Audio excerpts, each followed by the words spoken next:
What's going on, everyone? Togevoir here, and today I'm bringing you guys Week 6 of Season 6 of the NPL versus Razorwolf 24.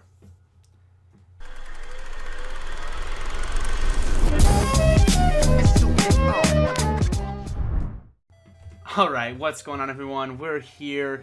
We got a spicy team for this week versus Razor. Let me just pop that up a little bit. Hopefully that's working well. But anyways, yeah, we got a spicy looking team versus Razor this week. So I'm definitely excited. It's definitely one of the tougher matchups we've had to face this season, at least in my opinion.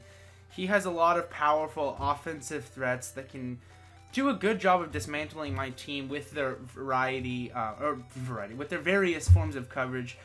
Most prominent among those being his Tapu Koko. So just to list off his team, hopefully I'll actually remember to put up a screenshot in this area of the screen right here so it's easier for you guys to see. But we got Tapu Koko, Garchomp, Scizor, Delmise, Mega Gyarados, Crobat, Cresselia, Mienshao, Alakazam, Piloswine, and Heliolisk. So definitely a threatening team, to say the least. Threats like Cresselia are super threatening, especially if I'm not running Punishment on my Weavile. Because the thing is if I run an Unaware Clef to stop a Calm Mindset from wrecking my entire team, he can just run Toxic on it or other things to beat it. And if I do it the other way around, he can run a Calm Mind variant with Psyshock and beat pretty much any Clef 1v1. So that's why, especially a sub CM Crest would just be terrifying in the matchup. Crobat is a very big nuisance to my team. Definitely the most defensive. Definitely the only real defensive thing that my team struggles with. An offensive Garchomp can kind of be threatening, but I am running some solid bulk in Vino and Clef to deal with it, and I have, Ice Shard priority and Weavile in case he wants to run Scarf like he has frequently this season, as well as a Scarf Staraptor to revenge it if it's not Scarf. So we definitely have a lot of options to check that both defensively and offensively, but still a powerful Mon capable of hitting many of my Pokemon super effectively. So definitely something to be scared of. So just hopping right into the team, I am bringing this Mega Venusaur because I think that it has the best thing on my team. I thought it was the best thing that would be able to effectively deal with the offensive Tapu Koko that I expected, and I predict it to actually be one of the biggest threats to my team. So that's why that's there. No, it's max physically defensive because the only move I believe that he'll have to hit me is Brave Bird, which I expect either to be Life Orb, Expert Belt, or even Z move Brave Bird hitting me with the Supersonic Sky Strike. The other nice thing is max defense always allows him to take hits from Garchomp as well as Scizor, Delmise, Mega Gyarados, Mienshao, even Piloswine because of my thick fat after I Mega Evolve. So for all of those reasons, Mega Venusaur is a fantastic Pokemon in the matchup. The one on his team that gives it the most trouble is most certainly Crobat, and that is the reason why I'm running Sleep Powder instead of that. Now, one thing that I didn't learn until after we played this game that I really wish I would have brought, but so I'm going to mention it now, but Trev brought this idea. Apparently he brought it in a mock against Razor, that I could run whatever it's called. Shoot, why can I not remember the name? My mind has just gone blank. Whatever that move is that basically changes depending upon the terrain or weather, but is normally Tri-Attack when it's not. Regardless, I'm actually determined to find it now, but under electric terrain it actually turns into Thunderbolt, so that's pretty crazy, and I would have been able to, after he got the electric chain up with Tapu Koko, just bop that Crobat. So that definitely could have been a cool thing. Okay, I'm just gonna find it now because this is gonna drive me crazy. Normal. It's none of these moves. I don't know. Nature Power? It's Nature Power. That's what it is. Nature Power. Boom! I remember what it was. Sorry for that. But anyways, that's the reason for all of these moves on it. And the reason I have Leaf Storm is because I don't want him to be able to set up with Mega Gyarados on me, and Giga Drain doesn't actually do that a lot because Mega Gyarados is so fat on the special side. So yeah. The next mon I knew I had to bring against him immediately was Weavile because it absolutely gives him a smacking. Now, I actually made a mistake here in my building. I should have been running max speed Adamant, because if I do not run max speed Adamant, then a max speed Timid Heliolisk could be a threat to me. And normally I wouldn't be worried about him running max speed because he would obviously creep down my Thunder T, but Razor is the kind of guy who runs max spreads a lot, which, you know, no comment on whether or not I think that's good. Shots fired, pew pew pew. I love you, Razor, but like, stop running max spreads, please. But I'd actually be outsped by a Tapu Koko, so. But at least I had Adamant Life Orb Ice Shard anyway, so it's not the biggest of deals. And this just smacks his entire team again, like the previous, like the Venusaur. Ice Shard obviously there to pick off the Garchomp, especially if it's Scarf. He likes running Scarf a lot, and so I can outspeed and hit the Crobat with something hard. I have Low Kick there because he has a Mega Gyarados, and I want to be able to hit that for massive amounts of damage. I have Knockoff there because it's generally just very strong versus his team. Strong Dark Stab versus his team is very potent. Additionally, I have Pursuit because I'm predicting that there'll be a point in the game where I could maybe bring in my Weavile after Crobat gets a kill against my team potentially. Click Pursuit and bring it in range of where I could be taken out to rocks. So that is why I have the Pursuit there rather than something like the Ice Punch or Ice Cold Crash. But just looking at his team and the way it's made up, I don't really think I'm going to miss that too much. So yeah. You know, I can't criticize Razor because if I had run max spreads, my things all would have been more efficient. And in fact, these are 3 pretty much max spreads you've seen so far. So, you know, what can I say?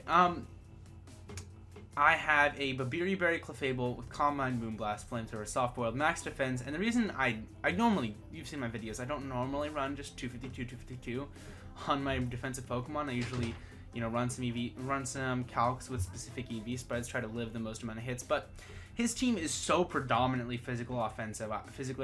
I just think it's the best thing to go with those 2 Pokemon. Is just put as much in a physical defense as possible, such that they are, such that it's harder for his team to take advantage of mine. So that's why I have a Calm Mind, and Calm Mind Clef just does a number to his team. The only real check he has is a Taunt or Haze Crobat.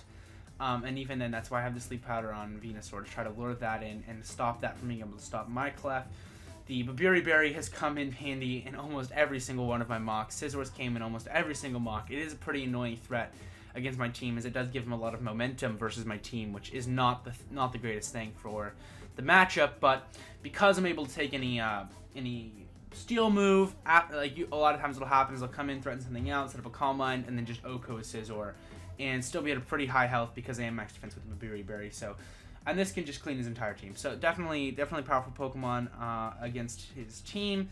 As I've said, its defense allows it to take hits from Garchomp pretty effectively, as well as Mienshao, even Alakazam without any Spadef, especially if he runs Psyshock, it can take any hit. But yeah, that's pretty much it. And then finally, over here we have a Rocker. Now this is finally something mixed defense. Stealth Rock, Psychic, Toxic, and HP Ice. Now, HP Ice, who am I, Rizzy Pow? The reason that this is not just max Fizz Def is because I wanted to be able to take some hits from Tapu Koko, especially if he leads off with it. Take those Volt Switches a little bit better when I get my Stealth Rocks up, as well as I wanted to be able to take hits from the Mega, or not the Mega, but the Alakazam better, because this would be my initial switch in Alakazam, as I wouldn't take much from any Psychic move, and with this Spadef investment and just Bronzong's natural bulk, I'm not going to take a ton from Shadow Ball either. Mandatory Stealth Rocks, as they're very nice for his team, and at least pressure him to potentially defog, as long as he doesn't bring Delmies. And they put continuous pressure on his spamming Volt Turn with Scizor and Tapu Koko and Mienshao, so that's, and Crobat. He has a lot of momentum, so Stealth Rocks are essential for me to get up as early as possible, preferably turn 1. Psychic's there for general stab that hits his team effectively. Toxic is there to hit things like the Cresselia that don't have sub, Piloswine if you wanted to bring in anything that wants to switch into this. Delmies especially, nice to get Toxic off that, is that if he was bringing Delmies is definitely a likely switch into Bronzong, so definitely something good there. And then I have HP Ice to bop the Garchomp and break its Yachi Berry for Thundurus and Weavile. So yeah, Next we have Choice Scarf Raptor Milligan, Adamant 252, enough speed for +1 Mega Gyarados Jolly Max. I have Pursuit on this also as a way to weaken Crobat, pretty cheeky. Also, in case he brought down Me's, get rid of his spinner as soon as I could. U-turn for momentum, and the combination of the two stabs just completely buttfuck his team.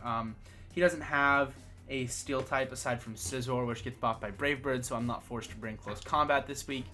And it is looking pretty spicy for his team. Obviously, with this Choice Scarf, outspeeds his entire team that's not scarfed or boosted. And pretty much 2-hit KOs his entire team besides a max defense Garchomp or a max defense Cresselia. So very much looking like it's going to put in a ton of work for me this week. And last but not least, we have Creon, the team's MVP, Thundurus, making its debut. Now, for a while, this was a Seismitoad. It was actually a last-minute addition to my team that I switched it to a Thundurus Therian. But the reasoning is, as I felt extremely weak to Tapu Koko, and the reasoning why Seismitoad was a worse check, and why this is such an effective check, is because I went through and I really thought about the moves that he was going to bring. And so this is what I expected. I expected an electric stab, whether it be Wild Charge or Thunderbolt. I expected Brave Bird to nail my Mega Venusaur. Next, I knew he needed to bring a Grass Knot I watched this video, he ended up bringing HP Grass. I have no idea why, it doesn't make any sense, but I expected Grass Knot to deal with the Seismitoad effectively, which is why I had a Rindo Berry on it, but even then it was 2-hit KO'd, and I didn't like that.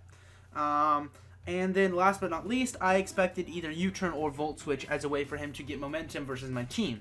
Now, and the last potential move being Dazzling Gleam as another alternate stab versus my team, even though I didn't think that made a lot of sense versus my team. But all of those potential moves, none of them can hit Thundurus for any major damage. I'm going Leftovers in case he gets Rocks up so I can switch into it more times and ignore the residual damage that would build up against me from Stealth Rocks and just the chip damage that things like U-turn and Dazzling Gleam would be able to rack up on me. I have T-Bolt because it hits his team tremendously hard. HP Ice because he indeed does have a Garchomp, so I need to hit that. And then Taunt Toxic is there such that it can handle a Cresselia, as this is one of my only direct checks to a Cresselia. Now, Cresselia doesn't have a great matchup versus me, so I'm not too worried about it coming. I also know that Razor doesn't really like it, or at least how it meshes with his team.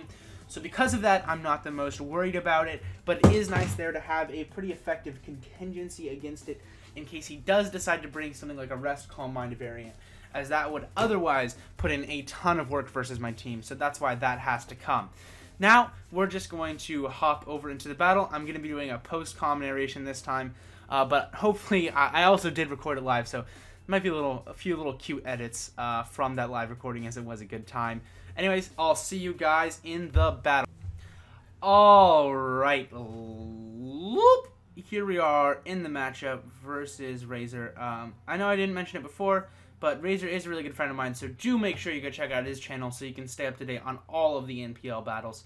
He does a good job, and so far this season he's had some decent success, so I know he's definitely, himself, he's not too pleased with how he's doing, but I definitely don't think he's doing a bad job. He's had some rough run-ins as far as matchup goes the first weeks, and I don't necessarily think this is an exception. So definitely go check out his channel. But anyways, just looking at his team, straight up, I don't see a lot of things besides a potential Crobat lead that would prevent my Bronzong from setting up Stealth Rock, so that is exactly what I'm going to do. Just lead off with that. The only surprises I think in Team Preview is not to see the Scizor, and not just these four I expected, the Koko, the Chomper, the Crobat, and the Mienshao. These two not as much. I actually didn't see either of them in any of my mock battles, so quite a surprise there. I saw the Delmies and the Scizor there almost every single time, so interested to see what they're going to do. The Heliolisk is definitely a giant threat to my team, so definitely something I was underprepared for. But I don't think I'll have a huge problem dealing with the Zamas. Between Clef and Bronzong, it should be, and Weavile and Staraptor, it should be pretty easily dealt with. But he leads off with the Mienshao as I lead off with my Bronzong, and I'm not too worried about him going for knockoff, as it was lose him a lot of momentum in the game, so I just go straight for a Stealth Rock. Now right here, I considered what he might do, and I was like, he's probably just going to fire off a Specs T-Bolt or Volt Switch, or whatever. Spoilers, I find out he's Spexed, but irrelevant to my play. But I decided to stay in here, scout out his set, as Bronzong isn't necessarily the most important thing. Sorry, I'm tired. Oh, long day. Yeah, it's finals week. That's why this is late. Anyways, I wasn't expecting him to, least of all, do what he did and fire off a Dark Pulse. I just go for Psychic, wanting to chip damage on this and wear it down, as it was a big threat.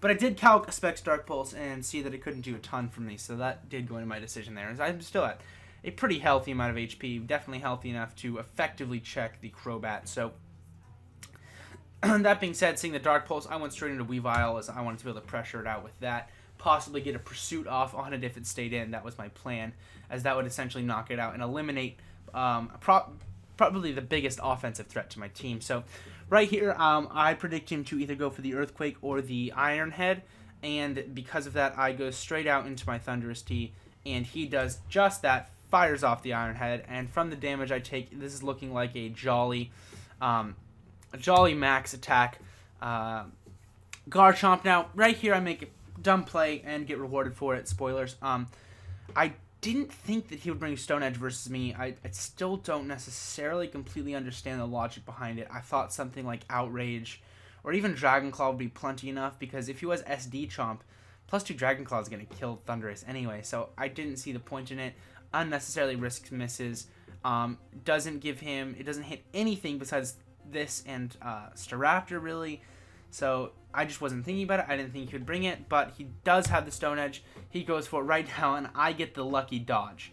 Now, because of that, I go for the HP Ice, do a lot of damage, and take out his Yashi Berry. So here's the thing. Definitely mattered. It was a huge miss, and it was a bad play on my part that I got rewarded for. But here's the thing. I don't necessarily think it just lost me the game. It made Crobat a much bigger threat against my team, mainly, as well as the Tapu Koko. I felt that if I would have known my Thundurus would have either been dead or very weakened, it was, in fact, a roll in his favor, but still a roll because of my massive amount of HP investment.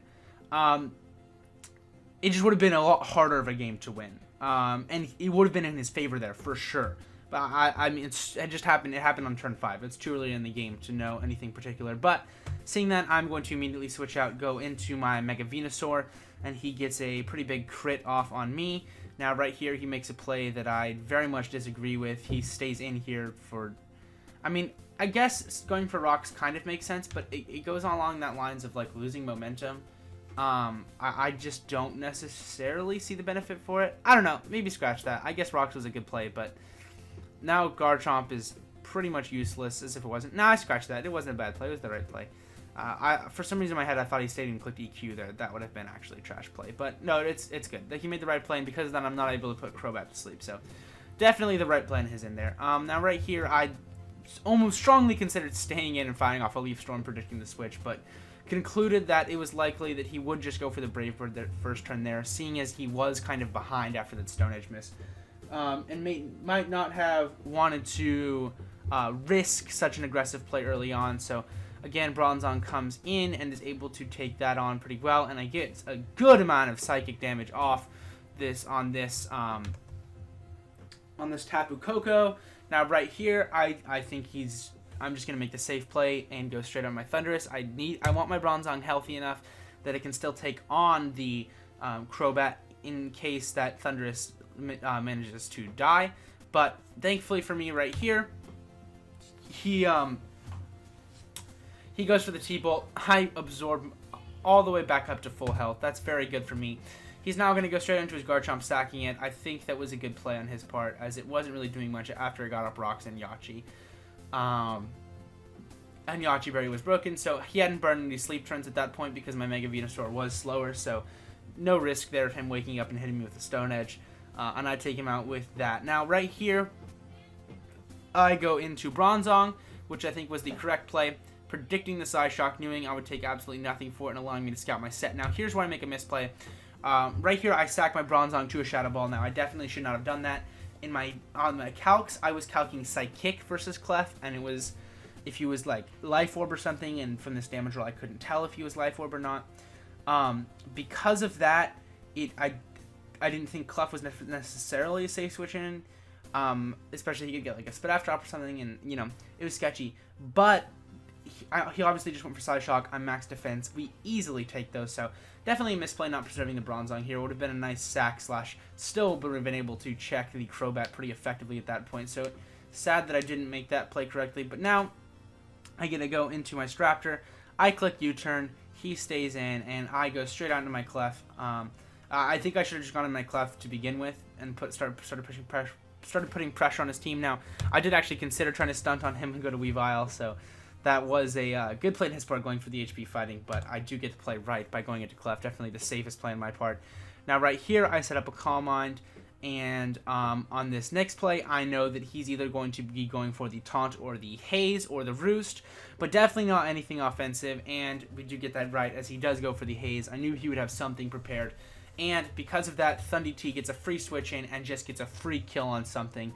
And that ends up being the Tapu Koko, which is great for me. Takes a lot of pressure off my Mega Venusaur for the rest of the game. I really don't have to worry about it too much. It likely will become a sack for the Specs Heliolisk as we move towards the end game. Now right here, oh, you can see he does go for the U-turn. Now, U-turn was 100% best play on his part, and I'm going to explain why, as well as staying in on was definitely the best play on my part, despite the fact that he did carry Stone Edge. So at this point, I assumed that he was Scarf based on the fact that he U-turned first turn, as if he wasn't Scarf, I think he would have gone for a knock, then the U-turn, predicting my Stealth Rock. But the roll for Stone Edge to kill me was very, very much in my favor. Of course, he could have gotten the crit, but he also could have missed. So I definitely thought that it was in my favor at that point to live, and because of that, if he stayed in and he Stone Edged and I knocked him out, with him either missing or failing to knock me out, from that point Staraptor won and the game was over. So I thought that was my best play. And if he U-turned, which was the thing that I predicted him to do more so, then I just get another knockout for free, and Thundurus takes very little damage. So definitely very happy with that play. I think that was one of the better plays, even if it wasn't a super flashy one.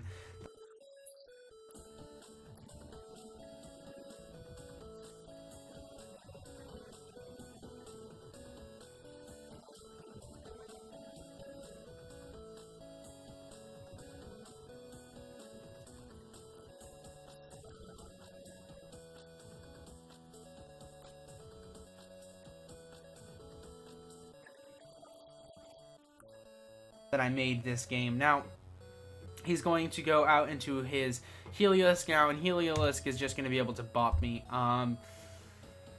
Actually, I don't actually know. I definitely should have calced this. I'm actually going to calc it right now. I didn't calc this in game. I'm just like used to being a Thundurus that's frail as fuck. But I don't actually know if it killed me. I was max HP with 60 in Spadef, so I'm going to be unprofessional during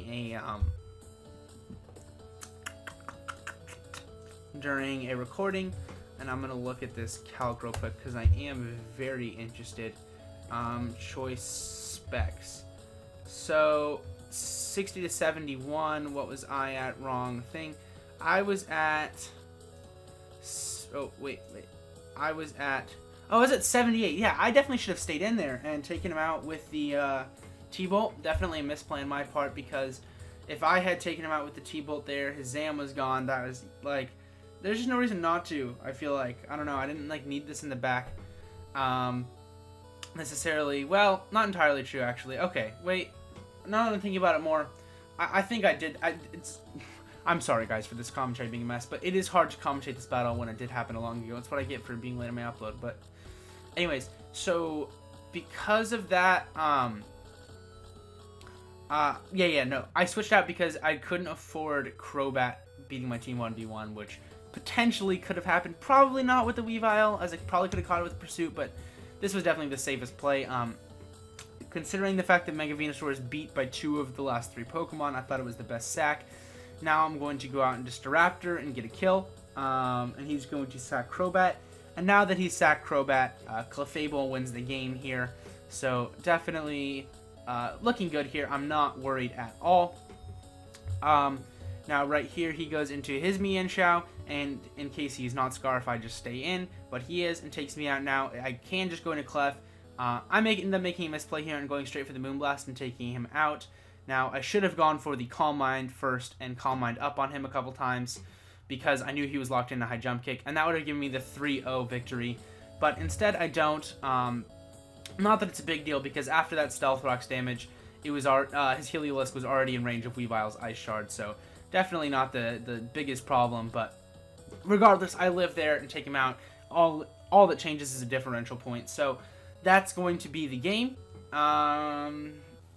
Yeah, so that's it versus Razor. We move to 5-1 plus 18 on the season. A very, very, very strong streak we're on here since that week 1, or since that week 2 misclick. We're on a 4-game win streak, looking pretty dominant right now. 2 of those wins being 6-0, so can't be disappointed at all with how we played that. Razor, you played a fantastic game. Definitely had me on the ropes. That Hacks was super unfortunate, but you know, it's Pokemon. Stereotypical cliche things to say to your opponent when you lose. What can I say? But anyways, next week we're facing off against Merc. Very challenging opponent. He is currently up there in the playoff race right now. I believe he's 3rd in the other conference, and we are 2nd in ours. So definitely a clash of the Titans. So stay hyped for that one. But that's it. Sorry again for the late upload. I hope that it won't happen again, but knowing me, it probably will. But I'm Togevoir. You're yourself. I hope you enjoyed. If you did, leave a like, comment, and subscribe. And I'll see you guys next time. Peace!